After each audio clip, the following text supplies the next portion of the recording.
আমাদের বিল আপনাদের অ্যামেন্ডমেন্ট ছিল, যেটা সর্বসম্মতিক্রমে কার্যত অনুমোদন হয়েছে।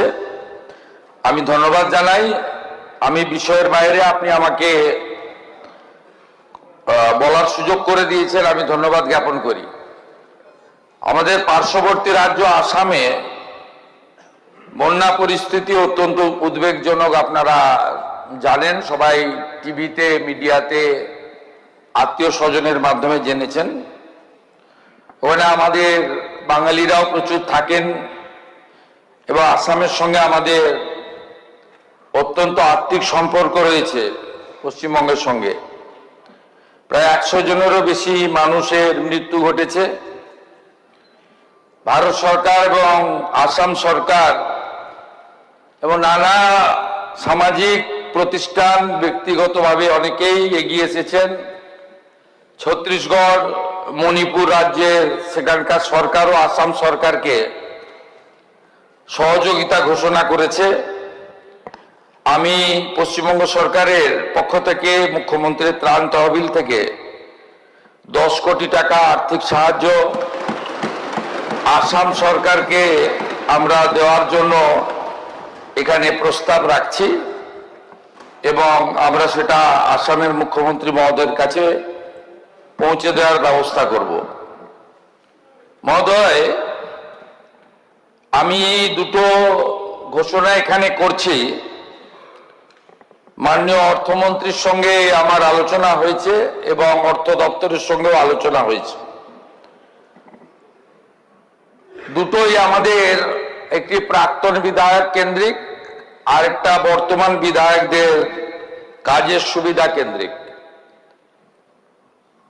বিষয় হচ্ছে, আমরা দীর্ঘদিন ধরে দেখেছি বিভিন্ন সময় বিধায়কদের নানা সুযোগ সুবিধা ইত্যাদি বিগত সরকার বৃদ্ধি করলেও প্রাক্তন বিধায়কদের ক্ষেত্রে কোনো রকম অর্থনৈতিক সুরক্ষা বা তাদের সহযোগিতা বিগত সরকার করেননি।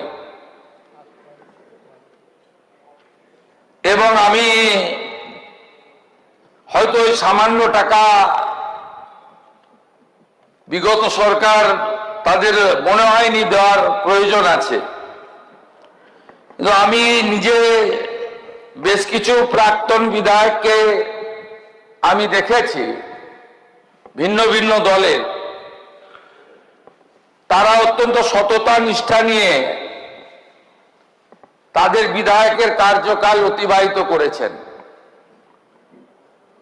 আমি এক্ষেত্রে পূর্ব মেদিনীপুর জেলায়, তখন অবিভক্ত মেদিনীপুর, মহিষাদলের প্রাক্তন বিধায়ক দীনবন্ধু বাবুর কে দেখেছি এখনো প্রত্যেক দিন সাইকেল চালিয়ে যাতায়াত করেন, বাজার থেকে আনাজ জিনিসপত্র যেভাবে কেনাকাটা করেন, লোকের সঙ্গে বসে এক বেঞ্চিতে চা খান। আবার আমি কয়েকদিন আগে একটা ভিডিও দেখছিলাম, আমাদের বাসন্তীর প্রাক্তন এমএলএ, মন্ত্রী ছিলেন সুভাষ নস্কর, তাকে দেখছিলাম যে তিনি স্টেশনে বসে আছেন। রেল স্টেশনে তাকে একজন সোশ্যাল মিডিয়া ভাইরাল করেছে। তাকে বলছেন যে, সুভাষ দা, আপনি এখানে প্রত্যেকদিন আসেন? বলছে, হ্যাঁ আসি, আমি এখানে পাশে সবজির বাজার করি, তারপরে এখানে বসে এই রেলের বেঞ্চিতে বসে একটু চাটা খাই, খবর কাগজ একটু পড়ি টড়ি এখানে হকারদের কাছ থেকে নিয়ে তারপরে বাড়ি চলে যাই। এগুলো দেখার পরে আমার মনে হয়েছে যে এই বর্ষিয়ান প্রাক্তন বিধায়করা, তারা, তাদের প্রতি সরকারের কিছু দায়িত্ব কর্তব্য আছে যা বিগত সরকার করেননি। আমি অর্থমন্ত্রীর সঙ্গে আলোচনা করেছি, কারণ আমাদের অর্থনৈতিক অবস্থা তো রাজ্যের মোটেই ভালো নয়। আমাদের সাধ থাকলেও সাধ্যে কুলোয় না। আমি এটার জন্য আমাদের পরের সেশনে আইন আনতে হবে, কারণ অ্যামেন্ডমেন্ট করতে হবে। তো এফেক্টটা আগস্ট মাস থেকে তারা পাবেন, এরিয়ার সহ। আমাদের প্রাক্তন বিধায়কদের যে চিকিৎসা ভাতা 6,000 টাকা ছিল সেটা বাড়িয়ে আমি 10,000 টাকা করার ঘোষণা করলাম। মাননীয় বর্তমান বিধায়কবৃন্দ, আগে বিধায়করা সরকারি অফিস থেকে কাজ পরিচালনা করতেন, এখন বিধায়কদের নিজস্ব অফিস, মানুষের চাহিদা অনুযায়ী, মানুষের প্রয়োজন অনুযায়ী নিজস্ব অফিস করতে হয়। অনেকে দলের অফিসকে বিধায়ক অফিসে পরিণত করেন, আবার অনেকে দলের অফিসটা দলের জায়গায় রাখেন, বিধায়ক অফিসটাকে বিধায়ক সেবা কেন্দ্র হিসেবে ব্যবহার করেন। আমরা এখানে যে 208 জন জিতেছিলাম, একটা আমাকে ছাড়তে হয়েছে, 207। আমাদের কেন্দ্রীয় নেতারা এবং রাজ্য সভাপতি আমরা বিধায়কদের নিয়ে দলীয় মিটিং করেছিলাম। সেখানে আমাদের একটা সিদ্ধান্ত হয়েছে যে প্রত্যেকটি বিধায়ক তার নিজের নিজের বিধানসভা কেন্দ্রে একটি সেবা কেন্দ্র চালু করবেন, যেটাতে কেবলমাত্র তার বিধানসভার এলাকার জনগণের সঙ্গে বিধায়কের সম্পর্ক থাকবে এবং সেখানে দলমত বর্ণ ধর্ম নির্বিশেষে যারা তাকে ভোট দিয়েছেন তারাও পরিষেবা পাবে, যারা তাকে ভোট দেননি তারাও পরিষেবা পাবেন। শতাধিক বিধায়ক ইতিমধ্যে সেবা কেন্দ্র আমরা চালু করেছি। অনেক রকম বিরোধী পক্ষ আছেন, আপনারা কি করেছেন আমি জানি না, কেউ কেউ হয়তো করেছেন, কেউ কেউ ভাবছেন করবেন। এখানে সেবা কেন্দ্র চালাতে গেলে অর্থের প্রয়োজন হয়, একটা মিনিমাম ব্যবস্থা লাগে। এক্ষেত্রে আমার দুটো শর্ত বলুন, প্রস্তাব বলুন আছেন, স্পিকার মহোদয়কে এটাকে দেখে নিতে হবে, এনশিওর করতে হবে। একটা হচ্ছে যে বিধায়করা তাদের সেবা কেন্দ্র চালু করবেন, সেই সেবা কেন্দ্রের নাম দিতে হবে নেতাজি সুভাষচন্দ্র বসু সেবা কেন্দ্র।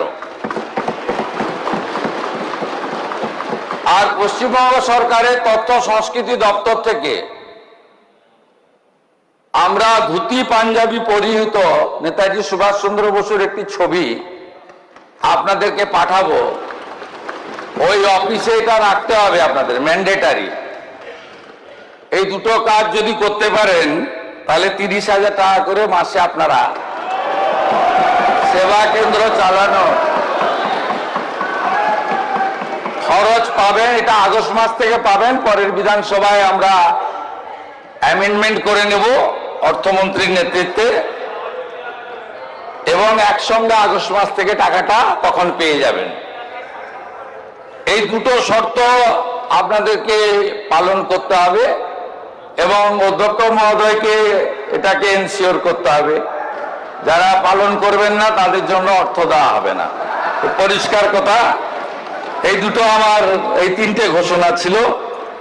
আপনাদের সবাইকে স্বাধীনতা দিবসের প্রাক্কালে ধন্যবাদ জানাবো। হর ঘর তেরেঙ্গা 70 লক্ষ জাতীয় পতাকা আমরা বিতরণ করেছি। কোন বিধায়কের জাতীয় পতাকা লাগলে এলাকায় বিতরণ করার জন্য স্থানীয় বিডিও অফিসে বা তথ্য সংস্কৃতি দপ্তরের অধীনে যে অফিস আছে যোগাযোগ করবেন। এবং আমরা আগে ডাক পেতাম না, এলওপি কেও ডাকতো না। রেড রোডের কর্মসূচিতে তো সবাই ডাক পাবেন, চিঠি এসে যাবে। আর জেলায় জেলায় জেলা শাসক, মহকুমা শাসকদেরকে আমাদের নির্দেশ দেওয়া হয়েছে সমস্ত নির্বাচিত বিধায়ক সাংসদকে স্বাধীনতা দিবসের প্রোগ্রামে মর্যাদার সঙ্গে সম্মানের সঙ্গে ডাকতে হবে, বসাতে হবে। আমি স্বাধীনতা দিবসের প্রাক্কালে আপনাদের সবাইকে অভিনন্দন জানিয়ে এবারে রাখি বন্ধন আমরা সরকারিভাবে পালন করব।